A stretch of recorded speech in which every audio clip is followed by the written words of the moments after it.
And we are live on Thursday night. Hope you guys are doing well, having a good week. Lots of stuff to run down in the chat. Sorry I missed you guys last night.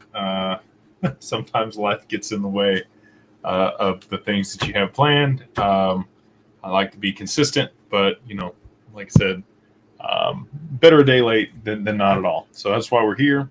Going to run it down with you guys tonight in a Q&A. Go over all things macroeconomics, anything to do with digital assets, anything to do to be prepared for the coming bull run and the liquidity events that people are going to experience. Excited that I think we're close. I don't know. I talked about this before. I'm not a TA guy. There's a lot of geopolitical things on the horizon here, things happening in the stock market and other areas. And then there's the charts, right, which kind of have a mind of their own, but they do echo some things that have happened in the past that show we're about to have some really bullish action, maybe within the next week here, if you listen to some of the people that I am. So anyway, with that, they talk about Wyckoff accumulation and the creek, and then, moving back up to the top of the range before we take that out and we go on to new highs. I think, we might get that rotation into the altcoins that everybody's been hoping for. I've talked about this dynamic before, though. It's going to be difficult with the ETF flows and the money that's being held there, unless they do roll out some other ETFs and allow the cash to move from Bitcoin and Ethereum into something else that's an altcoin. Maybe XRP would be nice. Brad says 2025 for the spot ETF on XRP. So I'll defer to him. He probably knows better than anybody else. But they did just finish up Apex there in Amsterdam. If you guys do follow along for Ripple and what they have going on, we got to talk with them at Consensus when we were down there in Austin at the end of May, early June. And now they are in Amsterdam. Some pretty good conversations between Brad Garlinghouse and David Schwartz. I don't think they've ever shared the stage together before, but it was nice to see them up there and kind of go back and forth, and the banter and humor that they have. It's an odd dynamic.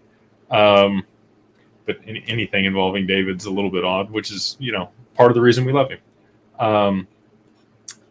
So anyways, it was good to see, Archax come out, and they talked about the tokenization of real-world assets on their platform. That is our partner that we are working with on the custody side for Digital Wealth Partners. Them and Anchorage are where we are going to be working with in the future. Standard Custody seems to be winding down. They are winding down any of the accounts that they did have that were consumer-facing or wealth management. We were their only wealth manager on the platform, so we will be migrating over to those other two that I mentioned. It's a slow, easy process, no hiccups, no problems. I'm moving my stuff first to get through everything, and then we'll do everybody else after me. So anyway, on that note, like I said, everything's fair game here. If you guys want to hop into the chat, put your burning questions there, and we will get to them. And we'll go ahead and start it off with this one that I missed the other night. This person has asked about Custodia Bank in addition to Mercury. So Caitlin Long, I think she's the CEO or at least a large advocate for Custodia. They have offerings in specific states. I did get a chance to look this up before we hopped into the chat here tonight because I was interested. Obviously she's forward facing on digital assets. They do custody your Bitcoin. They have a money market, and they will custody USD, but they don't deal with some of the northeastern states. They're limited to a lot more of the southern, midwestern, and western states to be able to work with people that live there. Wyoming, obviously, we help our clients with the firm and with Digital Ascension Group set up LLCs for their digital assets to be able to manage them and have a holding company. And those are always domiciled in Wyoming, unless it's something that they want to set up abroad, which we can also help with. So might be a good option for some people or the people that do have digital assets in a holding company there in Wyoming. So worth a conversation, something I'm definitely going to look into. We're also in communication with Axos. Talked to them today about banking partnership as well. So, I think that that's a big issue that a lot of people have run into, with just normal traditional banks. There's not as many of those that are willing to work with people that are holding larger amounts of crypto, and or that even discuss that, when they're setting up the account, they plan on taking profits there from exchanges. A lot of this stuff is still in the gray area until it won't be, when the banks actually just buy up all the exchanges. I think once we see, Fit 21 get passed through Congress, along with, Biden vetoed SOB 121 repeal, but Congress has basically said that they're not going to fund the SEC in pursuit of, coming after people for that. So I think that they're going to walk it back. I'm looking for old Gare Bear. I know everybody loves him. Gary Gensler to be removed from the SEC at some point. We're seeing the tides shift pretty substantially. You've got Trump accepting, I think he's got over 60 million in crypto donations for his campaign at this point. And now Biden is trying to tag along on that. He's talking to Coinbase Commerce about accepting campaign donations in crypto. I don't know who would donate to Biden in crypto, at this point. I think he's just trying to save face. We did see Trump come out today and say that he wants to remove the income tax and replace all of that income with tariffs levied against international partners. Basically, onshore all of our manufacturing again. That's impossible if the dynamic stays the way it is and the US dollar remains the global reserve currency. But lucky for us, it looks like it's not going to be that way. So the rest of the world isn't going to need our dollars to buy commodities. I think it's still going to be some time before commodities are repriced in another denomination. I'm hopeful that ends up being drops. I've talked about that before. We'll see if that's ever a thing or not. But it makes sense to me that there would be an agnostic asset that would sit in the middle, and that's what commerce would be denominated in. So probably going to be some time, like I said, before that actually takes place. There's going to be a transition period, and these things they could happen suddenly, but most of the time it's kind of a slow moving process. But I'm hopeful for that. I do hope that there is one day where the dollar is no longer the main global reserve currency. I definitely want to see it at the table. We've had a very nice privilege here in the U.S. to be able to export all of our inflation to the rest of the world and have cheap goods manufactured overseas for as long as we have. And that has its own problems, right? Triffin dilemma, which was discussed in 1944 by John Maynard Keynes, who put forth the Bancor option, which is basically what XRP and some of these other digital assets provide, where everybody has their own sovereign currency backed by gold, and they're not pegged to another currency.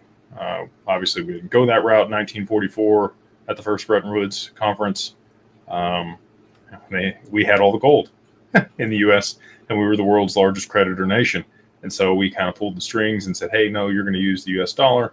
And then, when that didn't end up working out and we were in Vietnam printing all the money and people were swapping their dollars for gold, Nixon closed the gold window, and then they went over to the Middle East and struck a deal with the Saudis to be able to basically stand up the petrodollar. And we'll see. I have no absolute evidence that agreement's over, but it sure looks like it is, based on a lot of the scenes that we're seeing and the transactions and people meeting and doing deals together. It seems like the Middle East is no longer honoring that agreement and has moved forward with selling Russia oil in rubles China in the yuan and other countries in whatever their denominated currency is. It sure would be nice if they could have a neutral bridge asset to swap for whatever they wanted on the other side of those exchanges. We'll see. So anyway, yeah, I would really love it if the income tax went away, just like everybody else would, I'm sure. With digital currencies, we could move to a flat tax on purchases that were not necessities. Somewhere between 10 and 15%, I think, would cover the majority of it. And people might say, well, a lot of what I'm doing and what we're helping people with would go away. And that's absolutely true. A lot of the tax mitigation strategies that we have for our clients are to reduce their capital gains tax, estate tax, and income tax. I don't know that capital gains goes away. I don't know that estate taxes go away, but we'd love to see the income tax go away. And then, that would definitely change our strategies and some of the things that we do. But I'm up for that, right? And it definitely wouldn't remove the necessity or the need for privacy and estate planning, just because you still don't want your things to go through probate upon your death and then be appropriated by a judge or a state to your heirs. You want to designate, who the beneficiaries are and make sure that they're going to get the assets that you want them to get on the other side of this deal. And, removing liability or mitigating risk in that regard is also probably a really good option if you do have a lot of capital or digital assets. So definitely will change some of the considerations we have, but as a full offering of what we do, I don't think it'll really change the scope of that much. Anyway, I'm rambling on. Let's go ahead and get into some of these questions. We've got this one here from Xavier. He says, thank you, Jake. Your interview with Aaron. He said Canadian cannot gift and appreciating asset into an LLC, so Canadians will have to go to an S corp. What are some of the pros and cons of both? I don't know what all the regulations are there in Canada around the different types of entities. I could speak to what the stuff is here in the U.S. An S corp has pass-through taxation. The downside to an S corp here is it cannot be owned by a trust or another LLC. So it has to be owned by individuals, and it can be taxed. It'll always be passed through taxation as an S corp. An LLC can elect to be taxed as an S corp. And you got to meet some criteria. You got to pay yourself a reasonable salary. There's some other stipulations around that in order to make sure that you're within compliance and can file that way with pass-through taxation. But S corps also have shares, and you are a shareholder in an S corp. Somebody else could get control of your shares and then liquidate things in it. It's not my favorite for holding assets. If I'm going to have something that holds assets, I like an LLC, which has equity units, and makes it much more difficult for people to take control of that entity and pay themselves back with the assets in it. So those are just some of the considerations that you might have around one or the other. Always work with an estate planner and a tax professional when you're making those decisions. And again, our firm can provide those professionals if you do want to have those conversations. Or if you are Canadian, just reach out to Aaron. I'm sure that he would love to have a conversation with you and help you through whatever situation you have in your life. Alfredo, thank you for the super chat, brother. He says, hola, Freddie from El Paso. What is your price prediction for XLM and the next run? Not financial advice, of course. Thank you, kind sir. Yeah, so definitely not financial advice. I think XLM would probably have some pretty significant price appreciation. We have conversations with a lot of large enterprises in our business and the things that we're looking to do, and Hyperledger is huge. Almost all of the large institutions and banks do have some inroad into Hyperledger. If they have any portion of their business that's consumer facing, they're going to be using that, right? So XLM is the settlement mechanism for that network, and I have no idea in this next bull run. I can tell you that I think the total price appreciation for XLM, the highest it would ever go, would be around $1,000. And the reason that I have that in mind is just the decimal places. So in order to be able to facilitate micropayments, which I think XLM will have to, you need at least 4 decimal places to the right of the decimal. And so that leaves 3 to the left. And so, if you had all of it as high as it could go, it'd be 999,999,999 or 999.999, which is basically 1,000. So we'll see if it gets that high. I think with utility, it could be there. If it's just a speculative bull run, probably in the same boat as XRP on that, maybe $1, $2.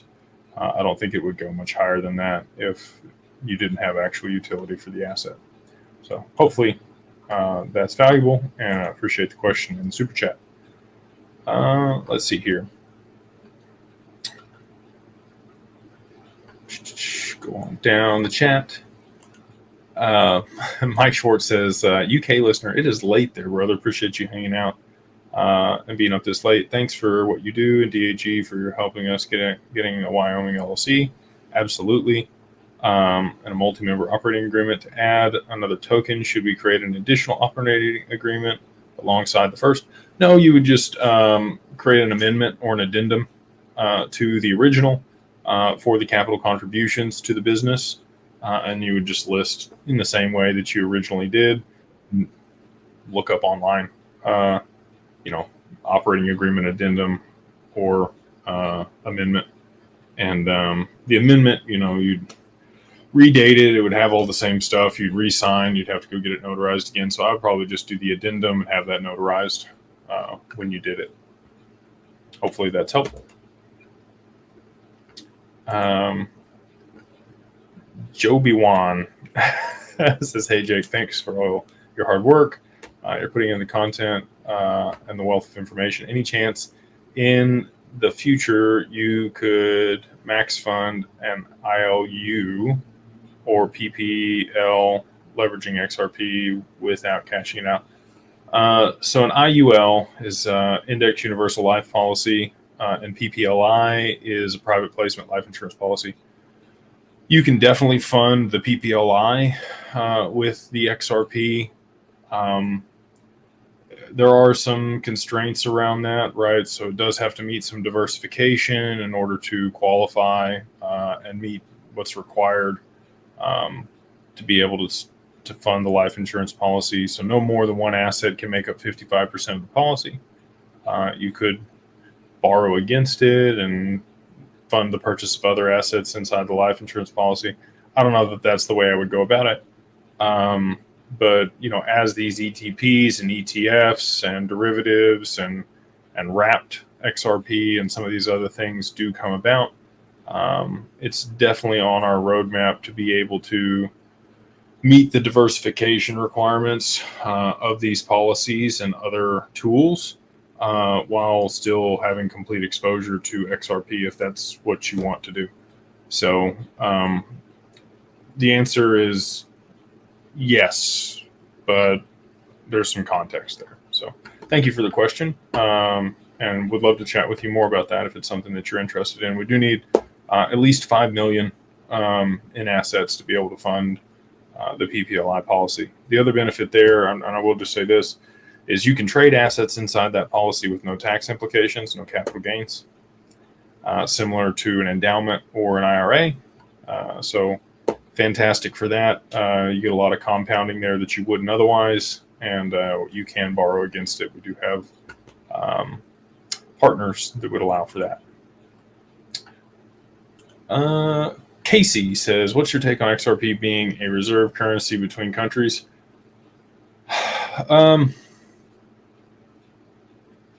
I think we get a basket of quote unquote reserve currencies. So, all of these G7 nations, or the nations that sit in the basket for the IMF and their SDR, I think those currencies are likely the candidates that'll be global reserve currencies.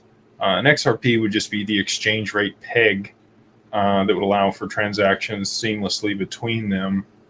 I know that there's some people that speculate that XRP is an ESDR. I don't believe that. It doesn't meet some of the pieces that it would need to be for that. I could be wrong. But that's not how I see it working.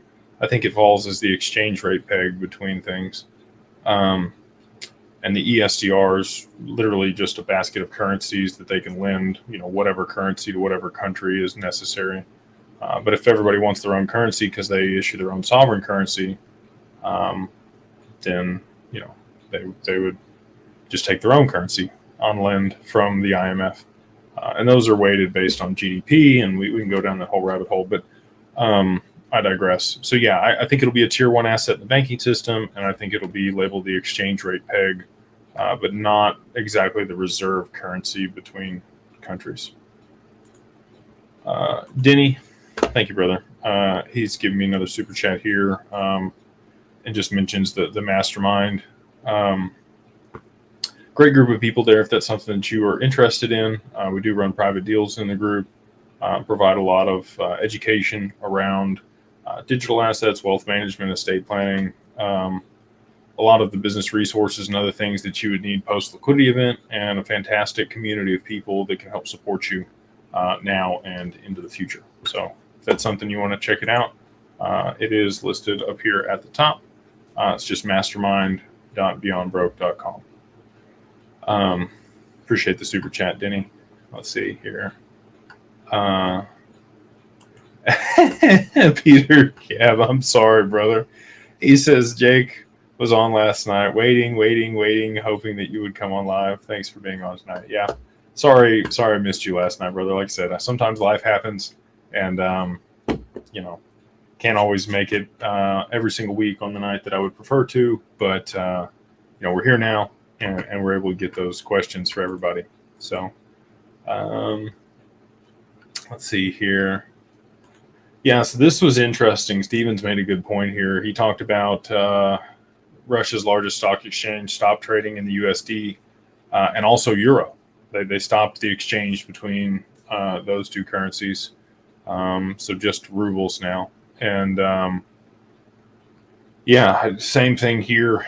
John's has brought up, how do you think the Saudi petroleum agreement impacts crypto?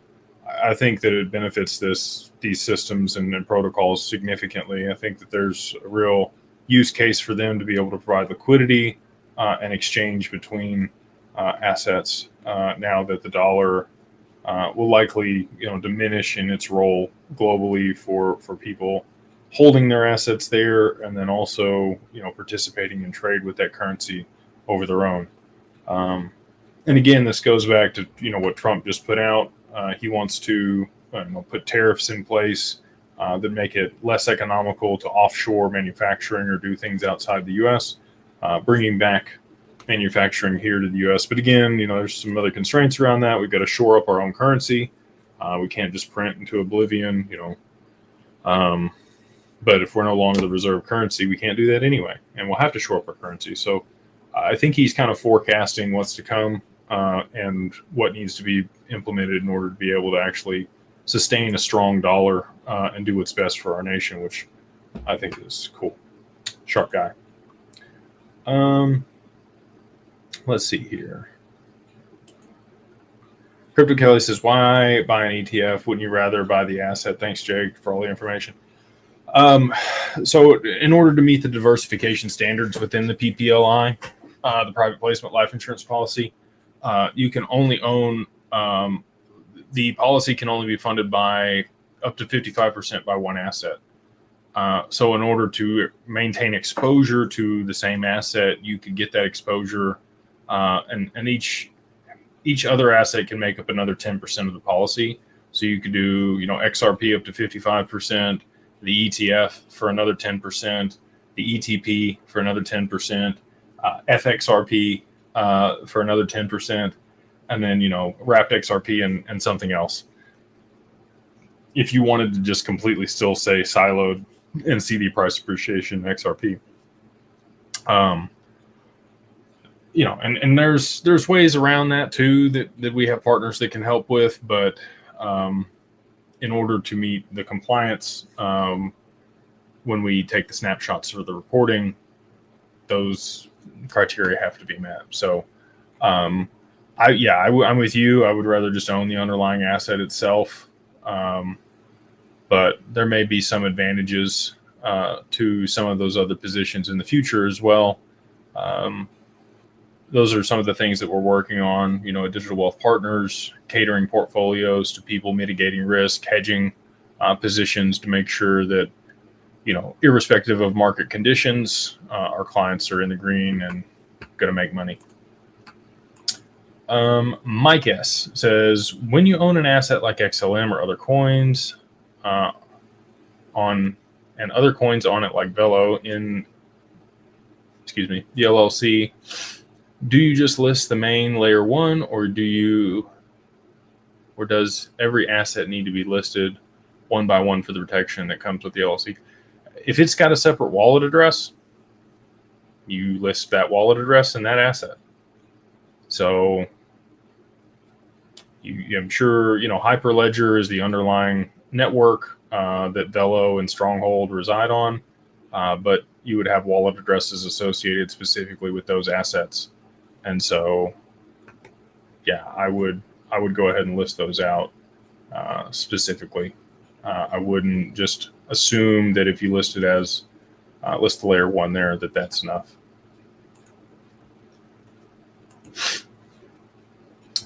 Sorry, I think my internet's jumpy a little bit. Let's see. Here's a good one. Paul says, what if the outcome XRP wins lawsuit and SEC appeals? The lawsuit's not with XRP and the SEC for one. And do you think of this happening and being drawn out another 2 years? So the lawsuit is between Ripple and the SEC. XRP has already been given the designation as not a security. So whatever's left will be between Ripple and the SEC for whatever payment is due for the initial sales to qualified purchasers and institutions and other pre-negotiated contracts. So I think that the judge will designate a type of a ruling. There'll probably be a fine. I don't see why the SEC would appeal. Then they'll have precedent to be able to go after other people that didn't go to market the same way Ripple did. And that actually gives them leverage. So I don't know why they would appeal that ruling. It just doesn't make any sense to me that they would want to spend more time and money going after them after it's already been drawn out. And what ends up happening actually gives them the capability to go after other people. And there may end up being a settlement, that's some whispers. But I think if they were going to take a settlement, they would have already done it by now. I think that was the whole point of this thing, was to get clarity for the broader crypto market. So I think the SEC is really going to be reined in by Congress and whoever the next president is in their capability to go after this space and really hold back the innovation and a lot of people that are wanting to develop here. So just my 2 cents. I could be completely wrong, but I definitely don't think it's going to. I mean, maybe for Ripple, it's drawn out another 2 years, but I don't think the underlying technology will be stymied any longer. Let's see here.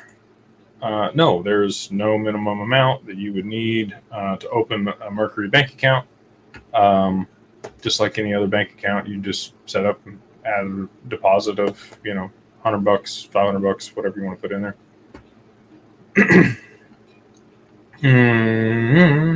What do you think it will come out on PolySign tomorrow?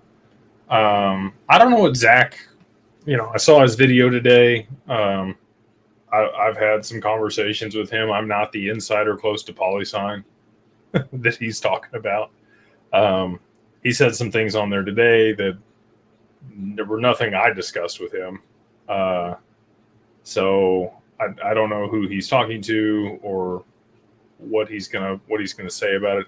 I do think that we're going to see something come out from PolySign directly for an official statement. I've been saying that for a while, but Link 2 did indicate that to one of my clients yesterday. So, hopefully they're right. They seem a little bit closer to it than I have been. We had the account at standard custody, and we've been fine. Really haven't had any interruption of business or any problems during the whole deal. Aside from not being able to onboard people, they did shut that down. But anybody that was an existing client still had service the full time. Never any issues adding or removing assets during that period. And so, we are migrating away now. But, I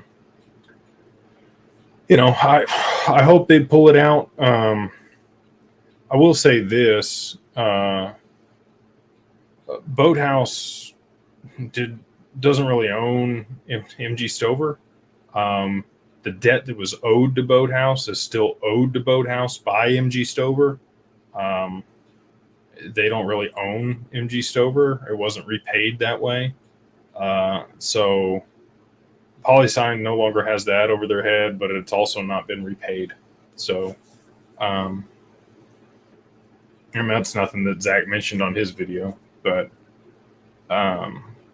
interesting, the way that they sorted that out and kind of carved it up. I'm glad that standard custody ended up with Ripple. I think that it benefits them and their stablecoin that they're launching and the treasury services that they want to bring to the market. But I don't know. I don't know what happens with PolySign. Maybe we get an announcement for a tuck-in acquisition. That would be great if that is what ends up happening. Let's see here. We'll scroll on down. James Anthony says, what's the website, fam, so I can get an understanding of the mastermind you speak of? It's just mastermind.beyondbroke.com. You can probably see it up here again at the top. It says beyondbroke.com, but if you want to go to that one specifically, it's mastermind.beyondbroke.com. You guys can go check it out.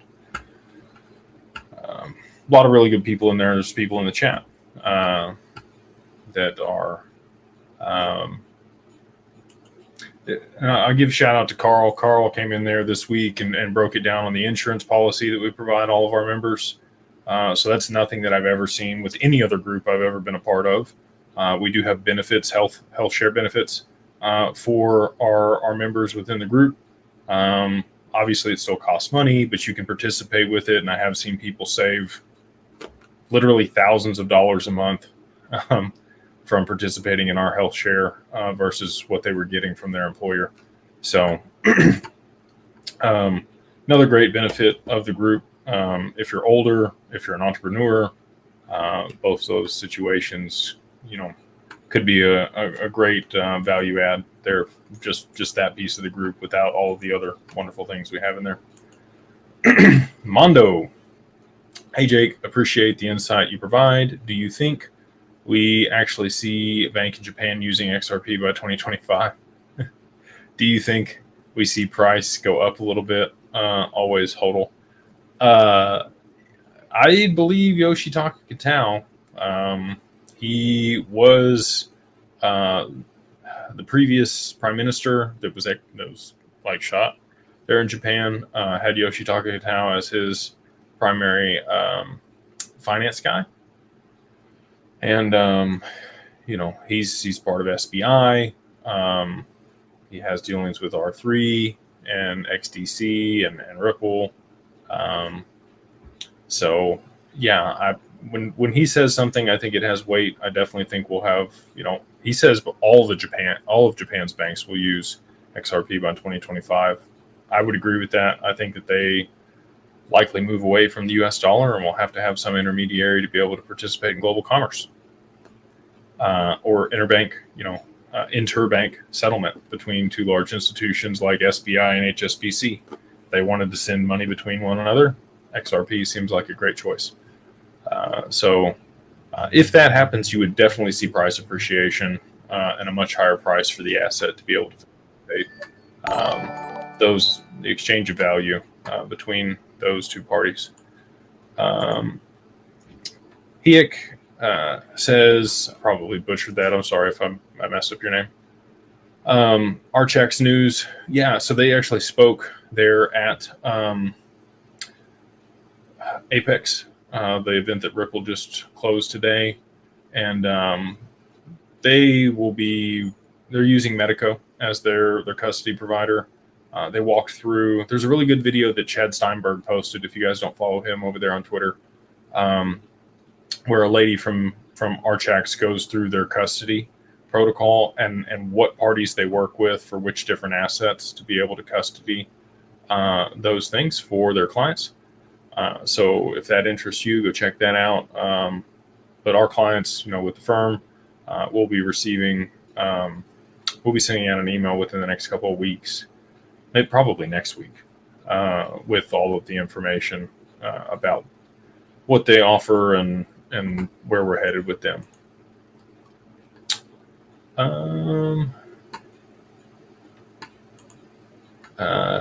They also say, looking forward to hearing more about Digital Wealth Partners. Yeah, still building things out there daily. That's actually probably what I spend the majority of my time on right now on a daily basis is working with the firm to make sure everything's established. We have all the compliance in place. All of the agreements are signed with all the partners we need in order to be able to facilitate business at scale. Everybody that we talk to, they're like, you guys are on the cutting edge. There's really not a whole lot of people that are doing this. You're providing a solution in the marketplace. A lot of really good feedback. So can't say enough good things about, the interactions we're having with people on a daily basis for partnerships and also for clients. People seem to be super excited about it. I'm glad we're able to fill a need in the market. So if that is something you're interested in, you're welcome to book a consult. It is just digitalwealthpartners.net if you want to go there and check it out and, put your contact information in, and there will be an email that's submitted to you where you can book a call. So Atlantic Living, it's good to see you. They ask, if you could only choose one thing, what is the most compelling thing that absolutely has convinced you XRP will come out on top as one of the winners in this space? I had to choose one thing that XRP will be a winner.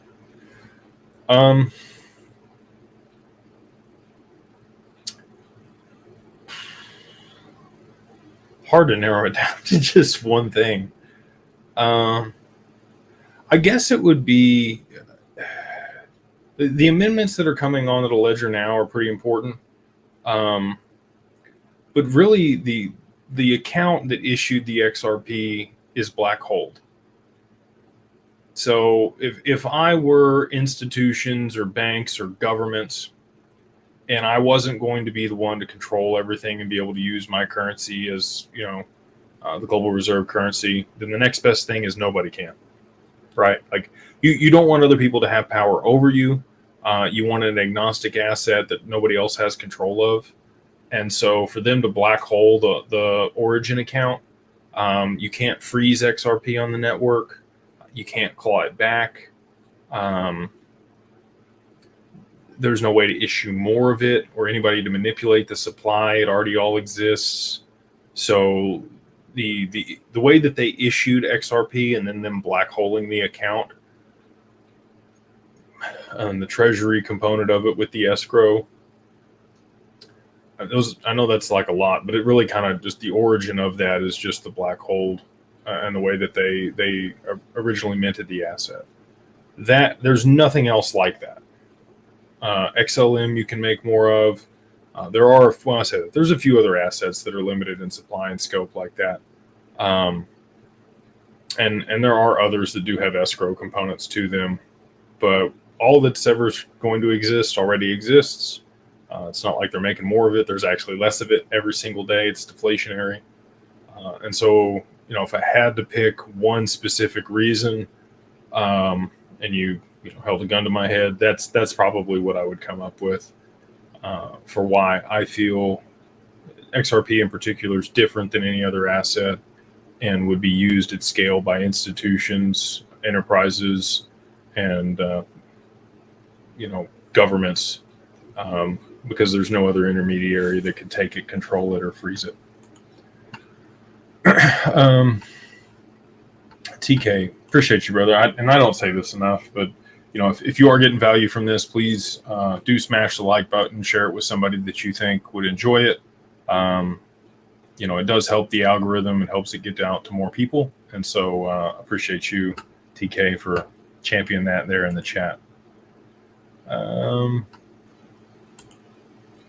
Roger, he says, Jake got to meet Mickle at Cape Canaveral. What an outstanding person. Great addition to DWP. Yeah, I can't say enough about Mickle. Mickle's great. Super blessed to have him on the team with us. It was really cool to be able to join forces. He, pinged me out of the blue and was like, hey, would you want to get on live? And I'm like, sure. And then he mentioned on the live that he had got the 65, and we had another advisor at the firm, but when he said that, immediately I was like, hey, over here. No, super excited to have him on the team, and definitely a huge asset for us. And like I said, it's a team to me. I don't feel like anybody's better than anybody else. And one of his first question was, can I still do all of the stuff I'm doing now? Can I do the content and keep? And I'm like, absolutely. Like that's the best part, and I can tell you enjoy that. I don't ever want to remove somebody's shine or what they enjoy doing. So super cool to have him with us, and I'm glad you were able to meet him there at Cape Canaveral. Seems like that was a really good event. I was sad I didn't get to come. My wife was out of town, and so I had to hang out here and hold it down for her, which she does for me a lot of the time, which I appreciate. So let's see here. KB says, how would no federal income tax impact capital gains? Well, so short-term capital gains is taxed at the federal income rate. So if there was no federal income, they would have to move something. They would have to move a flat rate in for short-term capital gains. That might be higher, right? So maybe it's 40%, just a standard 40% if it's short-term capital gains. Or they might make it moderate. Maybe they say it's 30%, and if you hold it over a year, then it drops to 20 or 15. That makes the most sense to me. And the reason that, so people get upset about taxes, and I definitely understand why. You're giving the government your money, but they are incentivizing you to spend your money in certain ways. Okay, so it benefits the economy and business if you're willing to lock up your capital longer. And keep it liquid for somebody else versus for you. And so that's why they incentivize people to make investments longer than 1 year. And, you get taxed at a lower rate if you have long-term capital gains versus short-term capital gains. So I would anticipate that same thought process would persist into whatever, thinking they had around capital gains on the other side of this. If you're in Dubai, if you're in Puerto Rico, if you're in a lot of these other global jurisdictions, there are no capital gains taxes. Like, you just roll it into the next thing, which is fantastic.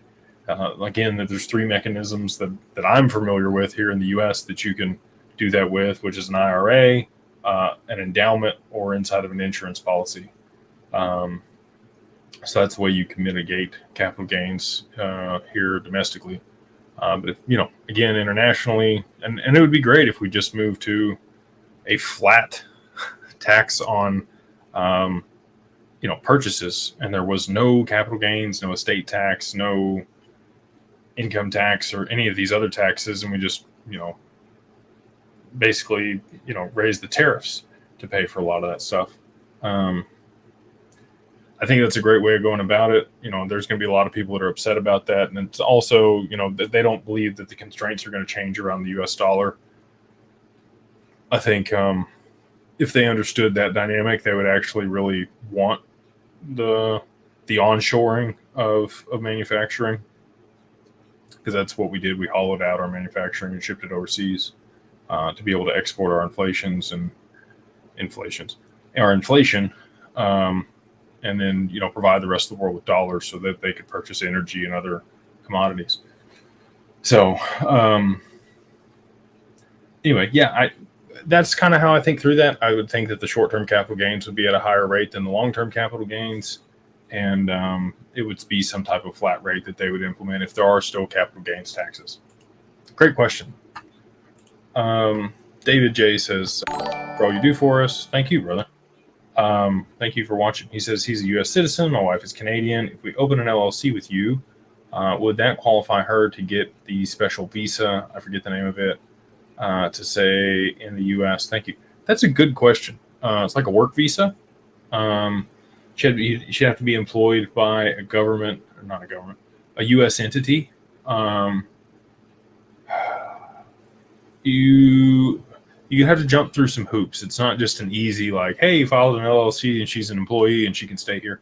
But I think so. I think some of our professionals would have to help you with that, but I do think that that's a possibility. So if you want to reach out via email, you can just email info@digitalfamilyoffice.io, and I'm happy to refer you over to somebody that can answer those questions for you.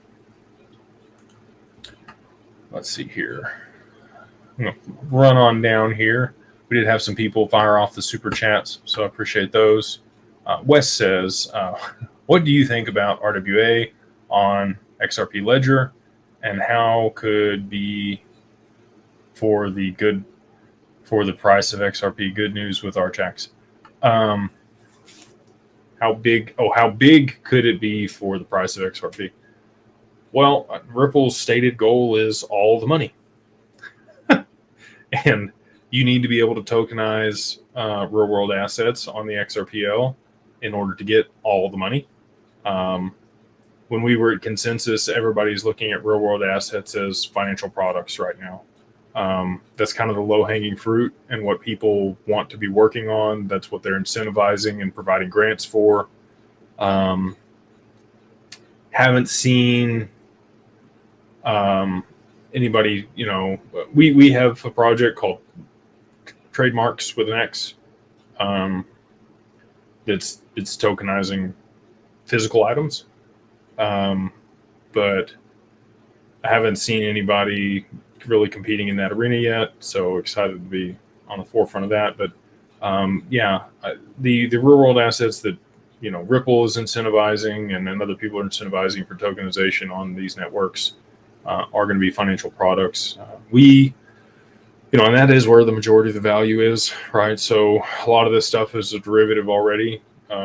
Paper trading for gold and silver and derivatives. Derivatives is, I think, way more than $2 quadrillion. I think that's just I don't want to say a drop in the bucket, but I think it's more than that. I think that they really don't have a way to quantify it, so they're guessing. And that's quote unquote a real world asset. It's a financial product. So we'll see if Codius is still on the docket, if there's any truth to Ripple working on that in the background to be able to handle the derivatives market. When that was originally discussed, that probably was the case. Brad has mentioned multiple times in recent interviews that they stepped away from Codius and digital identity. But now, kind of coming back around digital identity in particular as an amendment on the XRPL. So I think it's huge. I think it would have significant impact for the XRPL and XRP's value, especially if you had real-time settlement for stocks through Securitize and Securrency and BlackRock and the DTCC. We'll see. Securitize is more private markets, but the DTCC and Project Ion, and that's Corda. So it wouldn't actually be real world asset on the XRPL, but XRP, I think, would likely be the asset used to settle that just because it is the only thing here domestically that has clarity. So hopefully that answers your question, and it was a good one. Thank you for it. Christopher says, what's your opinion about Brad saying at Apex that XRP is the only cryptocurrency with clarity, but the market hasn't rewarded it? P.S. I take my 65 next week. We should talk. Yeah, definitely, looking to bring on advisors for the firm. We're particular, so we'll say that it's not like we just take anybody and everybody. You do need to meet pretty stringent qualifications in order to be able to work with us in the firm. But yeah, don't hesitate to reach out if you do pass it next week. We would love to have a conversation. So my opinion on Brad saying that XRP is the only cryptocurrency with clarity, but it hasn't been rewarded yet. I would agree with that. These institutions really haven't adopted it at scale. We got the Bitcoin ETF, right? And that has clarity as a commodity here domestic to the US. All of the other jurisdictions globally have also designated XRP as a currency, but again, hasn't been adopted yet. I think there needs to be a catalyst. I think that there's incumbents in place that, don't maybe aren't ready for things to take off yet. But I think that's coming to an end here pretty soon. So I think it will be rewarded.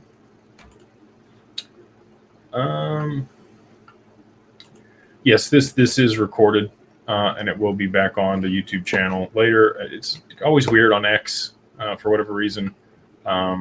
It doesn't always show back up on there. But if you do want to check it out, if you want to watch some of the answers over again, just check out the YouTube channel. It's just Jake Claver.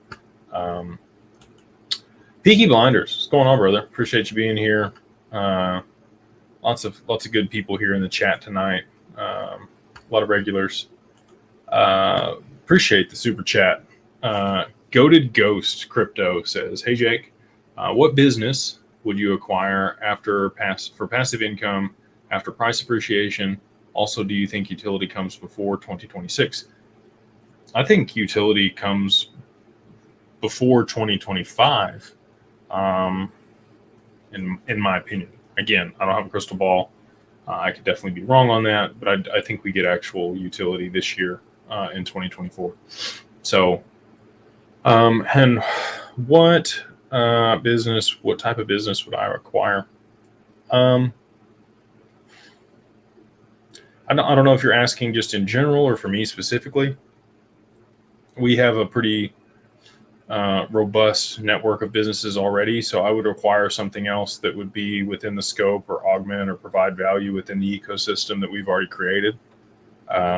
So maybe a money transmitter, maybe an accounting firm, maybe a trust company. There's a bunch of different things on the law firm, stuff like that.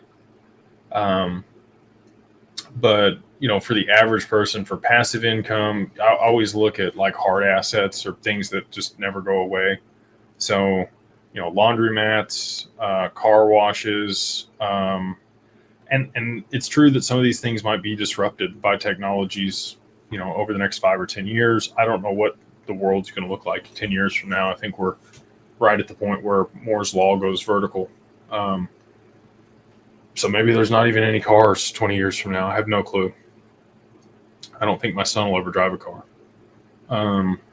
But I digress. So just today, if you were asking me just in general, what businesses, oil change places like Jiffy Lubes make a ton of margin. Dry cleaners, also very lucrative. Things that are standalone locations that are already existing in business, a boomer selling it. You can get owner financing on it. If you guys don't know, Ben Kelly is a friend of mine. He runs Acquisition Ace. It's a group, I'm not shilling somebody else's group, but he's brilliant. He's acquired 7 businesses over the last 5 years. He has a passive income of over 6 figures.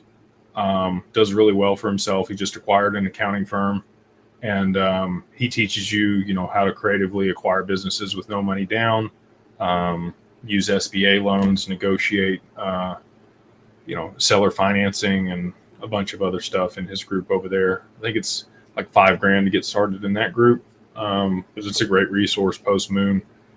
He's somebody that we'll probably bring into the group and have conversations with people.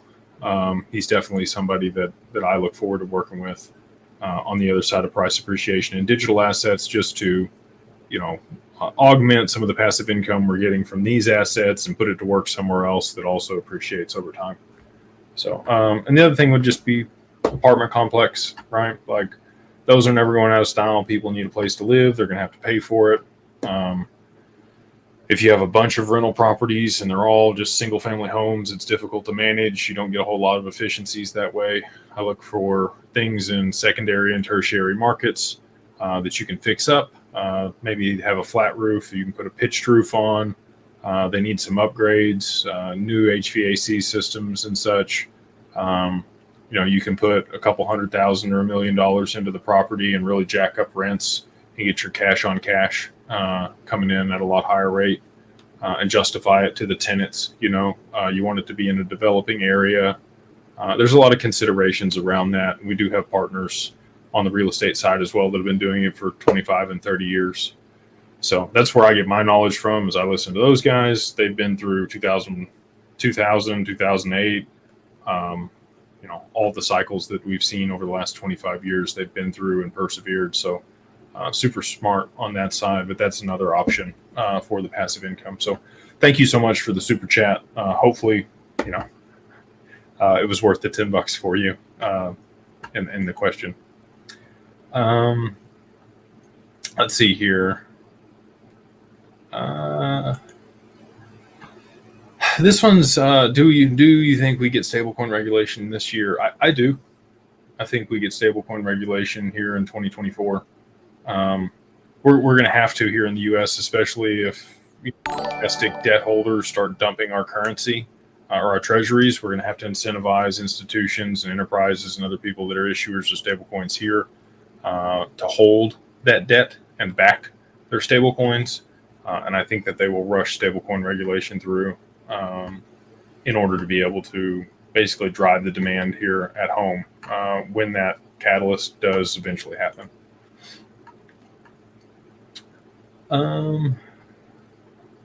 Let's see. This is a good one. Victor says, "Hey Jake, do you know how a Canadian can leverage a US-based business for taxes, crypto, and residency? I have a retiring uncle who has a business in the States, and I'm looking to take over." You definitely can get a visa. We have a couple clients in the Mastermind, and I have a good friend there in Canada that has done that. And so I'm happy to make a connection to him. I'm not familiar with all the nuances and everything that goes along with that, but I can definitely connect you to Shu is his name in the Mastermind. And he's always willing to help other people. Great guy. I think I actually have a call with him tomorrow. If you want to come in the Mastermind group, Victor would love to make that introduction. Or if you just want to DM me on, do it on Twitter. Well, and email me, because otherwise I'm gonna miss it. So email me at info@digitalfamilyoffice.io. And you can just send me this expert that you have here, just copy paste it in there, and I'll remember to get you a Shu. And I've got his email. I can just make a connection for you guys. So, and that's the type of stuff like I just want to be a resource and value for you guys. If there's an easy question or an introduction that makes sense for people that I know can solve your problem, you don't really need to pay me for that. I just, want people to be able to have the resources that they need on the other side of this. Larry Z, good to see you, brother. Appreciate you being on the chat tonight, and need to catch up soon. Hope you're doing well up there in the Northeast. Pilgrim Warrior says, if countries are getting out of the dollar and XRP is another United States system, why would these adopt yet another U.S. state if there is a chance to get away from sanctions? You're not ever going to be able to get away from sanctions completely, right? So if a country doesn't want to deal with you, then they can impose sanctions on your country. I think in this new system, it'll be a level playing field. That's how they describe it, where, anybody that doesn't want to deal with another country, they don't have to. there won't be somebody that can take assets or do things that the U.S. has been able to do with SWIFT for the past 50 years. And XRP isn't U.S. It's not a U.S.-based system. So it's international. There's nodes globally. There's validators globally. Just because Ripple's a U.S.-based company does not mean that XRP is a U.S.-based system. R3, and other players that utilize the XRPL for different things. There's a lot of people internationally developing on the XRPL.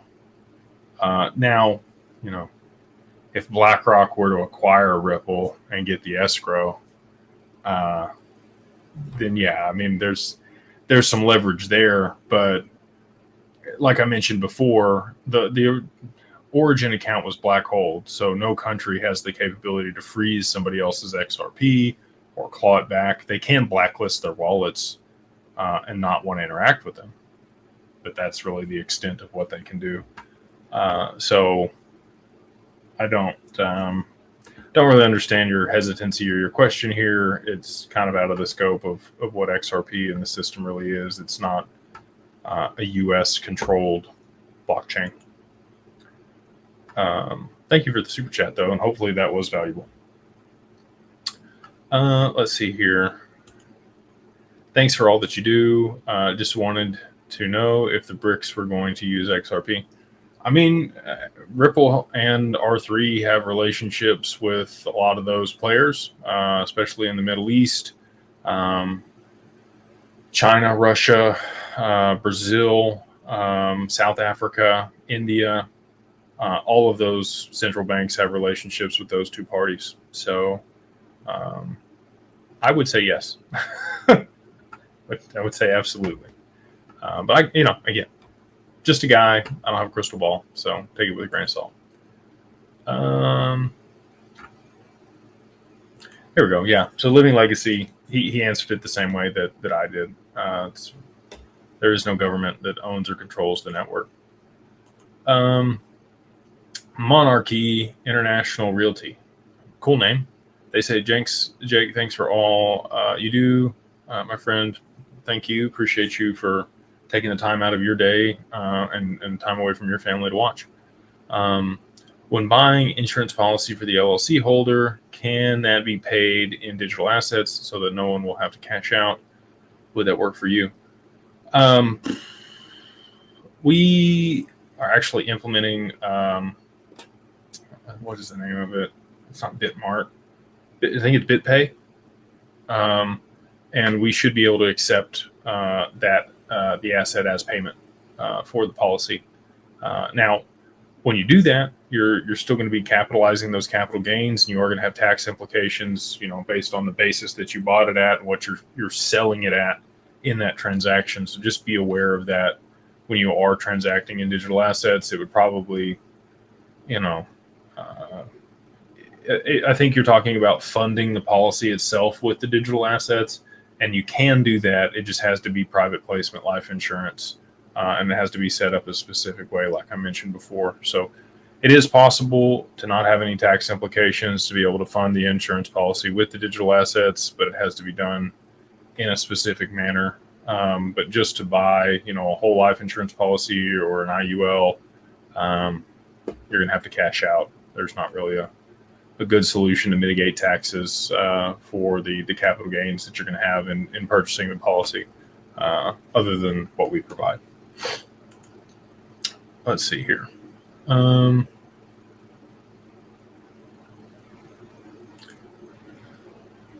Messiah says, when do you think we'll get a settlement for Ripple? I'm hesitant to say settlement. They could still at the last minute do that. And this is, they would really mess up the rest of the industry if they did this, at the last minute, if they did settle with the SEC and we didn't get FIT 21 to pass. Man, Ripple and XRP would have such a moat around them here domestically in the US. It would be crazy, right? And maybe that's the way it goes. Maybe they lock everybody else out at the last second. I don't know. But I don't think they want to do that. Like I said, if they were going to settle, I think they would have done it a lot sooner. And so, I think the judge will probably issue a ruling sometime before the end of the summer is kind of my expectation.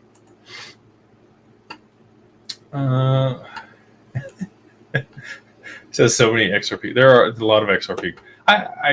So just to be transparent here, you may be new to the channel. The majority of people follow me are in the XRP community. I'm a large advocate for that community. That's the only investment that I personally hold. I have a lot of bias, toward that asset and that network. It's a lot of what I spend my time on learning. And so just, take things with a grain of salt. Definitely open to any other assets. We've talked about Velo, Stronghold, XLM, HBAR, Algorand, Bitcoin, Ethereum, Solana, whatever question you might have, happy to answer it. You might not like my answer, and that's okay. Like I said, everything's with a grain of salt. But yeah, appreciate you hopping on here and taking the time to listen. Here's one. KB says, if you have citizenship USA, we'll double tax you. If you have an agreement with another country, they will tax you past the country's rate up until what it would be here. Yeah, so double tax treaties, you get taxed whichever jurisdiction you're going to get taxed more in. It's not really that great, is it? But that's how that works. Let's see here. Oh, wow. Thank you for the super chat here. 1970 Hodl says, thanks for the chat on X today. I booked a call for next Wednesday. Your Aussie friend. Appreciate you, brother. I think that's going to work out really well for you. I'm glad you're being proactive and getting things set up. Pre-liquidity event. And yeah, I don't know what time it is there in Australia, but a lot of really cool Aussies over there across the pond from here in the US. But we do have clients there in Australia that we do work with, and having our checks, we should be able to hold, a lot of international assets with the firm and be able to manage those and provide a full scope of services. The same as what we were able to do with standard custody, but even more so with them, because they are going to expand to Singapore, the Middle East. They already have a license here in the US, and they are registered in the UK as well.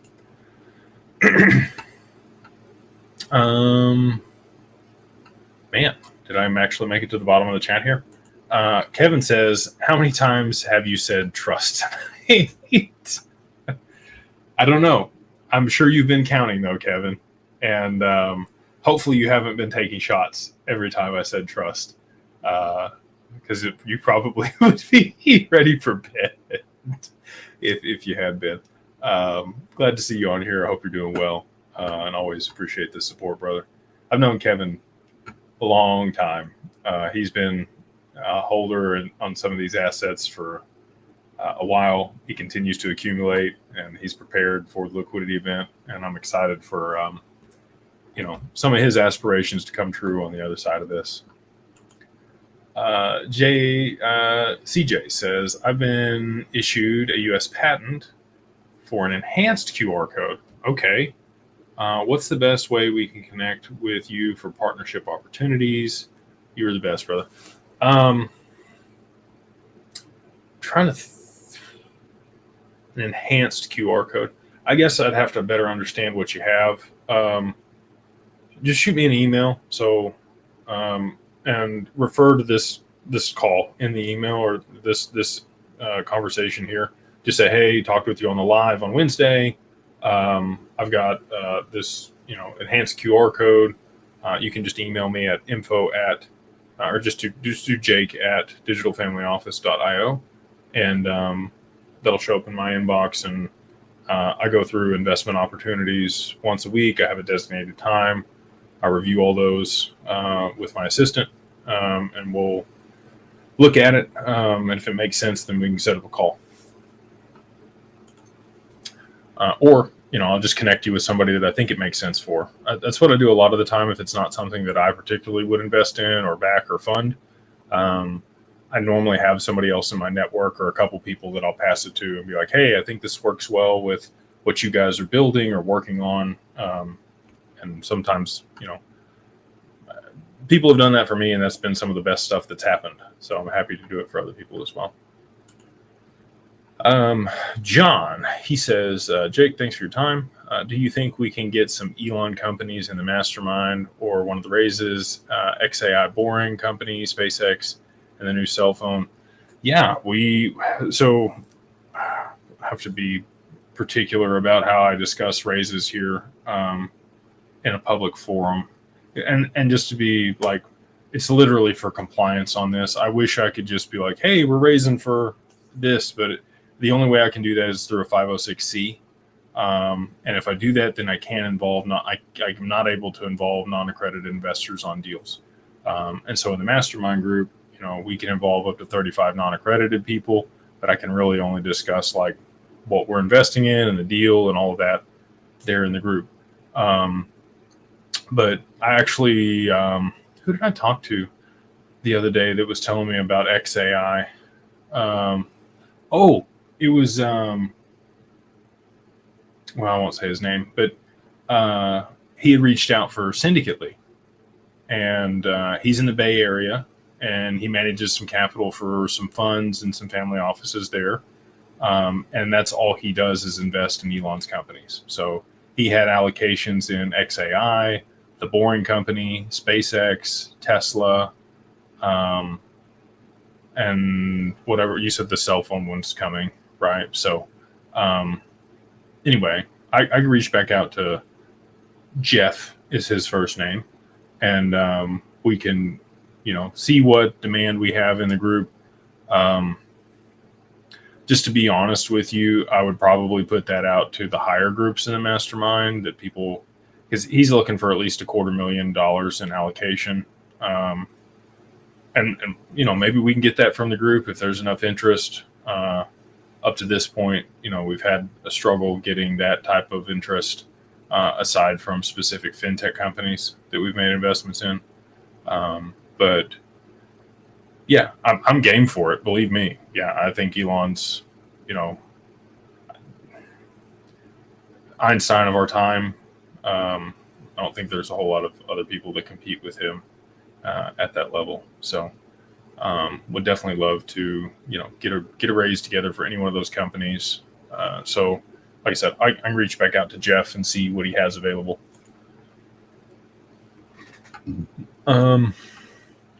STO says, what does the gold and silver announced tokenization on XRPL mean for XRP in your opinion?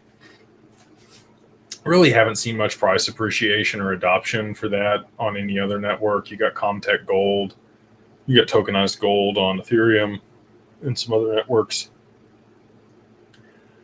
Until we have digital identity in place and you have oracles associated with the XRPL, and you've got institutional buy-in for markets, because the AMMs are already live, that's when I think that there'll be a meaningful price appreciation for XRP. If I'm assuming that's what you're asking. I think it's cool. I think that Meld, is doing a good job with that. They followed me the other day, which was cool. Like I said, I like their project and what they're doing. Until there is mass adoption of this and institutions step in a meaningful way and markets become tokenized, it's going to be, kind of a nothing burger but the first movers are going to have the advantage too. So I don't want to say it's really a nothing burger. People are positioning themselves to be acquired and do very well. But until we actually have a catalyst for adoption of these networks at scale for markets, there's no liquidity. So,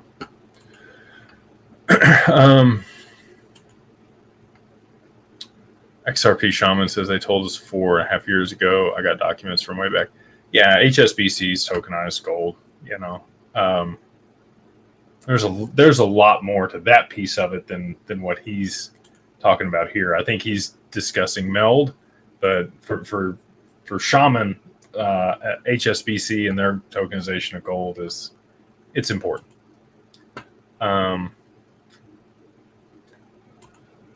This is interesting. He says that they believe that they will have other stable coins that Ripple issues for different currencies. So the euro, the Japanese yen, Chinese renminbi. Is that what CNY is? Yeah, I could see that. I could see Ripple. I say that. I think the euro. I think they would do the euro, but I don't know that they would do anything other than USD and euro. Maybe. I think if anybody was going to issue a yen on the XRPL, it would be SBI. I don't think it would be Ripple. And we might hear something about the European Central Bank issuing a CBDC on the XRPL. I don't know if they'll call it the RL euro. Maybe Ripple just sticks with real USD. I think this stable coin and what the precedent that they're setting with this is really just how to do it and what it looks like, and then other people will follow. So, and I think other people will launch other currencies on the network, like you mentioned here, but I don't think it'll be Ripple. I would love to be wrong, but I don't think that they're going to be willing to hold some of these other currencies. They're at standard custody in their treasury to be able to support those. But again, way off base. I have no clue. I just think it'll be other players. We'll go ahead. I'm already at the bottom here. I will hang out, another 5 or 10 minutes if somebody wants to, put some stuff here in the chat, some good questions. I'll run them down, and then I'm going to wrap it up for tonight. So Leslie, she's been nice enough to say that she loves my work. Thank you, Leslie. Appreciate you being here and taking time out of your day to watch. She says it could be a gentleman also. I can't see the picture because of the YouTube symbol. So if it is a gentleman, Leslie, they say, I was wondering if you could give a quick rundown on the Mastermind access to private equities for non-accredited investors and if it's available to international people. It absolutely is available to international people. We have had multiple international investors on our cap table in the past. The software that we're building doesn't currently have that capability. We do have a partnership with, Mail. See, sorry, I messed that up, man. I knew I did. Thank you for clarifying and then choosing one. It's good. Anyway, so yes, we can. We're working with Currency Cloud and some other providers to be able to provide international access through the software that we're developing. It's not quite there yet. So if you do want to participate from an international jurisdiction, we will just use a wire for now. But you absolutely can. Yeah, we've had other people do that. I talked about this earlier, but Brandon said PolySign Zach Rector had a teaser that didn't sound too optimistic thoughts. PolySign's in a spot, like I said earlier.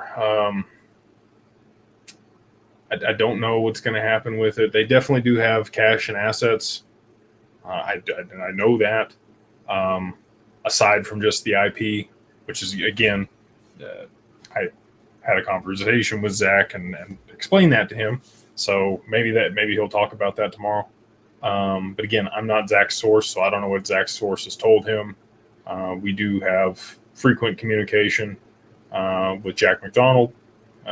He's helped a lot with our relationship there at Archax and with our accounts at Standard Custody. So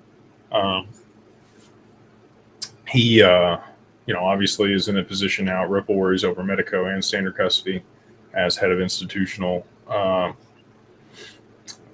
custody and the stable coins. So anyway, I don't think Zach knows really either. I think that you are going to get a official announcement from PolySign next week. Again, that was hearsay from Link2, talking to one of my clients. So that's what I'm hopeful for. And yeah, golly. No apologies necessary. I'm sure that there's other people that have joined later on that also have the same question. So happy to answer it again.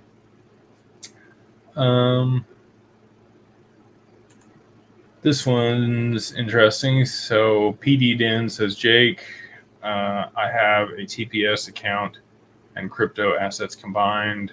I have enough for the 100,000. Would like to join one of the programs as well. Can I do this? And if so, which program would you suggest?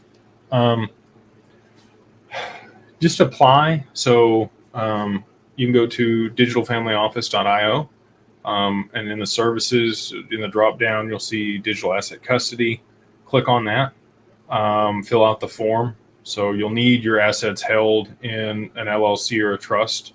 That is one of the requirements that we have, and also the regulators that we work with, the institutions that we work with.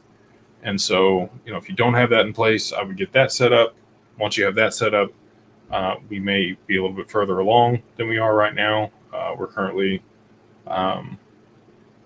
working through the onboarding process with both Archax and Anchorage. And so that's, when we'd be able to offer it for you. We do have people in the queue that are a bit ahead, but if you are on the list, then you will be taken care of.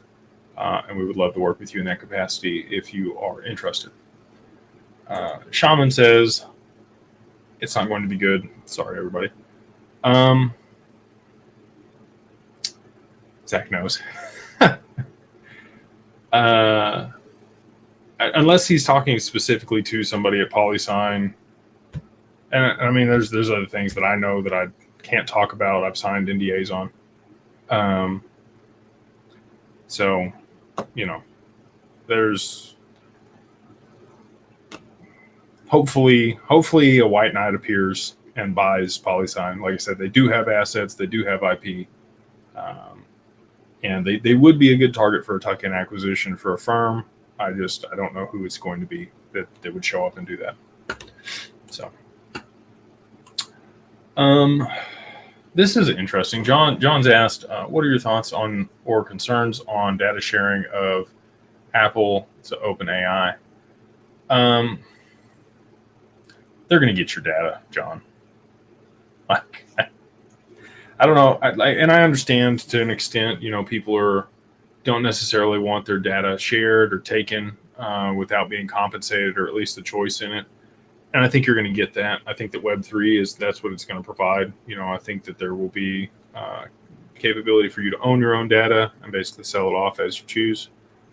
We're not there yet, though. And in order for them to really build OpenAI to the scale that we all want it to be, like, it augments our life.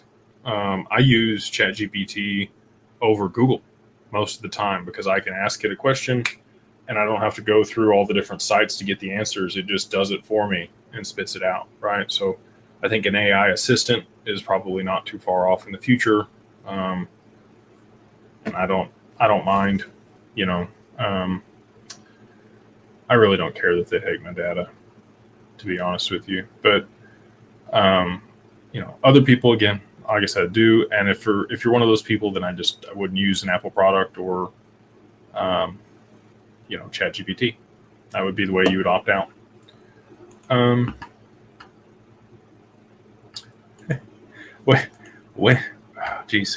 does my NDA expire? I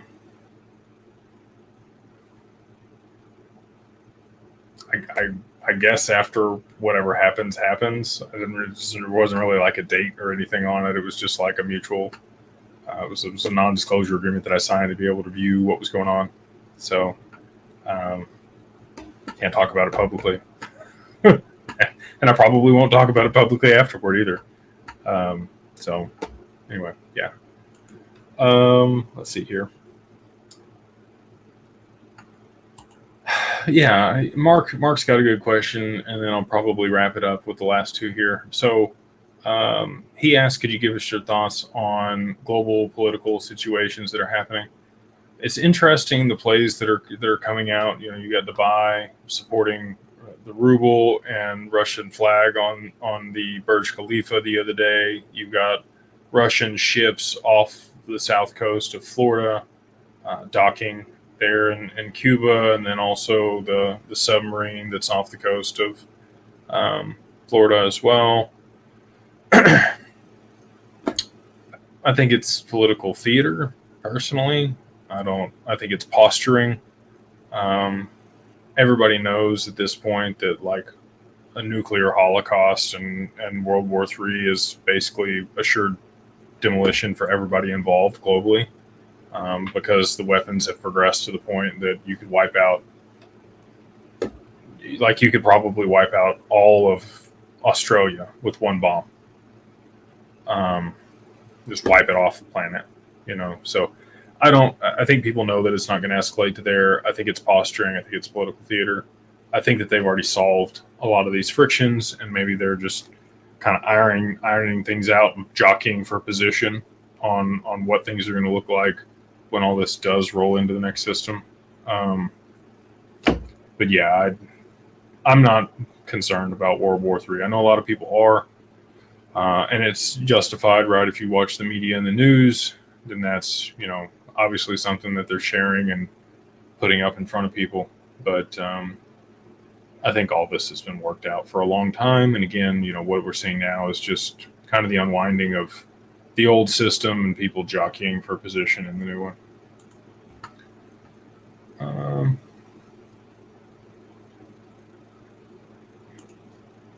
This person's asked a good question. CJ says, when does RLUSD go live?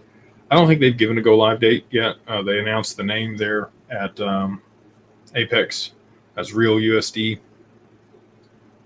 When I was at Consensus, I talked to the stablecoin guy who was there, and I said, hey, so RLUSD, huh? And he was like, how do you know the name? Who told you? And I was like, do you get on Twitter? Like, everybody found the trademark that you guys filed. And he was like, oh, that's really good sleuthing you guys are doing. And I'm like, it's public knowledge. Like, you filed the trademark, But I guess they just assume people won't go. Like, I don't think they really understand, like, this community and how fanatical people are. You've got a lot of time to be able to, like, run things down and really find some stuff. And I would say that this community, even beyond the rest of them, are very proactive in doing so. So kudos to you guys out there that are the researchers that go find things on a regular basis and share with the rest of us. It is much appreciated. But back to the question here, I don't think they gave a go live date. I think that it's probably sooner than later. If I was going to guess, I would say within the next 2 to 3 months. And so, yeah, we'll go ahead and wrap it up there. About an hour and a half tonight. Appreciate you guys for hopping in, in the chat, asking really good questions like you always do. If you do want to reach out to the firm and have a conversation, you can either go to digitalfamilyoffice.io or digitalwealthpartners.net. Both of those, if it's wealth advisory and management, Digital Wealth Partners. If it's the estate planning and full scope of family office services, Digital Family Office. And if you do, want to be part of a community that has aligned interest and fantastic culture and help set yourself up for post-liquidity event, I would encourage you to join the Mastermind. It's Beyond Broke Mastermind. The website is mastermind.beyondbroke.com. So look forward to seeing you guys there. If you do want to join the Mastermind, make sure that you do connect with me on LinkedIn. That's my only the current vetting process that we have that will become more stringent after assets do appreciate. So with that, we'll go ahead and wrap it up. I hope you'll have a wonderful week, a wonderful weekend, and we will see you guys on the next one.